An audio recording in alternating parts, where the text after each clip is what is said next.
केन्द्रापड़ार तिखिरी सरपंच चामेली उछा विवाद घटना जन को गिरफ्त कर पुलिस। गिरफ्त व्यक्ति होती पार्थसारथी सामंतराय। तेबे मोबाइल छड़ाइबा दुर्व्यवहार करने अभियोग में पार्थसारथी गिरफ्त। संपृक्त व्यक्ति नारे थाना अभियोग करते चामेली। विवाद घटना महाकालापड़ा पुलिस देखा कि प्रथम एक्शन नहीं प्रथम कार्यानुष्ठान ग्रहण कर पार्थसारथी सामंतराय को गिरफ्त कर पुलिस।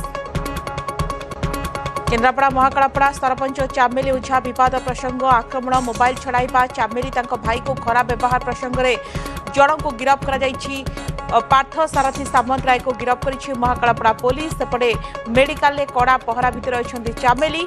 महाकालापड़ा ब्लॉक तिखिरी ग्राम पंचायत सरपंच चामेली उझा असुस्थ हो हस्पिटाल भर्ती होता बेले विभिन्न राजनैतिक व्यक्ति विशेष साक्षात करपटे देखा कि पार्थसारथी सामंतराय गिरफ्त कर तिखिरी सरपंच को आक्रमण घटना पुलिस नहीं प्रथम एक्शन प्रथम कार्यानुष्ठान ग्रहण कर वर्तमान महाकालापड़ा तिखिरी ग्राम पंचायत सरपंच चामेली ओझा असुस्थ हो वर्तमान से हस्पिटाल देखा कि कड़ा पहरा रखा अंपटे पार्थसारथी यही व्यक्ति जन को गिरफ्त कर संगीन अभियोग रही मोबाइल छड़ाऊले आक्रमण करुले।